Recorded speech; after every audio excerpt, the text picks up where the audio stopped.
Hello everyone, नमस्कार। Preposition के आज के क्लास में हम बात करेंगे एप्रोप्रिएट प्रीपोजिशन, जो कि एप्रोप्रिएट प्रीपोजिशन का पार्ट 3 है। आज इस पार्ट में हम देखेंगे डील के साथ किस प्रीपोजिशन का यूज करते हैं, है ना। और डील का रोल सेंटेंस में किस तरह का हो कि उसके साथ हम इनका यूज़ करें, और डील का रोल क्या हो कि उसके साथ हम प्रीपोजिशन विथ का यूज़ करें। ठीक है, सबसे पहले हम जानते हैं। देखिए, हमने यहाँ पे डील राइट किया है। ठीक है, डील के साथ हम इन प्रीपोजिशन का यूज़ तभी करेंगे जब सेंटेंस में गुड्स, थिंग्स या आइटम्स की बात कही गई हो। गुड वस्तु ही होता है, सामान ही होता है, थिंग्स भी वही होता है, आइटम्स आप समझ ही रहे हैं। ठीक है ना, आइटम्स के लिए, वस्तुओं के लिए अगर बात कही गई सेंटेंस में तो उसके साथ इन यूज़ करते हैं। किसके साथ? डील के साथ। और विथ का यूज़ हम तब करते हैं जब प्रॉब्लम्स या सिचुएशंस की बात कही गई हो सेंटेंस में, तब हम डील के साथ विथ प्रीपोजिशन का यूज़ करते हैं। ठीक है ना। आइए ले चलते हैं आपको एग्जाम्पल की तरफ। तो देखते हैं आप, फर्स्ट एग्जाम्पल है, ये रॉन्ग है, मैंने पेशेंट राइट कर दिया। दे डील, अब अगर इसे हम छोड़ ही दे, है ना, इम्पोर्टेड गिफ्ट आइटम, तो देखिए यहाँ पे गिफ्ट आइटम की बात कही गई, जो आपका क्या है, थिंग्स ही है, आइटम्स ही है। तो थिंग्स या आइटम्स की बात कही गई हो तो डील के साथ प्रीपोजिशन इन लगता है। तो देखिए यहाँ पे प्रीपोजिशन इन यूज किया गया है। बात समझ में आ रही होगी आपको।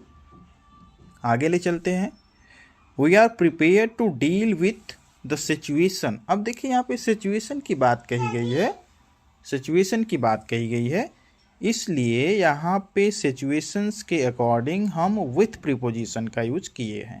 ठीक है। नेक्स्ट एग्जांपल हम देख रहे हैं।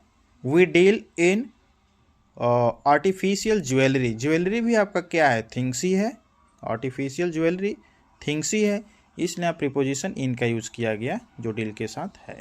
ठीक है। एक और हमने एग्जांपल राइट किया है। Can she deal with this problem. Can she deal with this problem. देखिए यहाँ पे प्रॉब्लम, जैसा कि मैंने यहाँ प्रॉब्लम या सिचुएशन राइट किया है, जिसके साथ हम विथ प्रीपोजिशन का यूज करेंगे। ठीक है ना। तो ये हमारा था डील के साथ प्रीपोजिशन इन और विथ किस सिचुएशन में करते हैं, तो इतने एग्जाम्पल से मैंने आपको समझाया। ठीक है। आगे हम बात कर लेते हैं डिफर। डिफर के साथ कब हम विथ का यूज करेंगे और कब फ्रॉम का यूज करेंगे। ठीक है ना। देखिए, अगर किसी बात से हम डिसएग्री हैं, अगर डिसएग्री होते हैं तो वहाँ पे हम प्रीपोजिशन विथ का यूज करते हैं।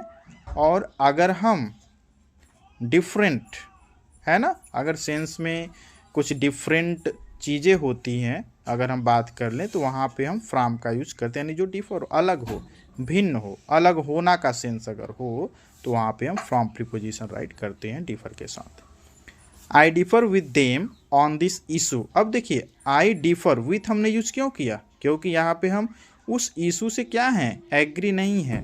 आई differ with them on this issue, यानी कि हम उनसे अलग हैं, हम उनसे अलग हैं, यानी कि इस सिचुएशन में, इस बिंदु पे अगर हम बात करें, तो अगर कोई इशू है तो उस इशू पे हम डिसएग्री हैं, इसीलिए यहाँ पे विथ प्रीपोजिशन यूज किया गया है ना। सेंस क्या है, डिसएग्री का ही है, इसलिए विथ प्रीपोजिशन यूज किया गया।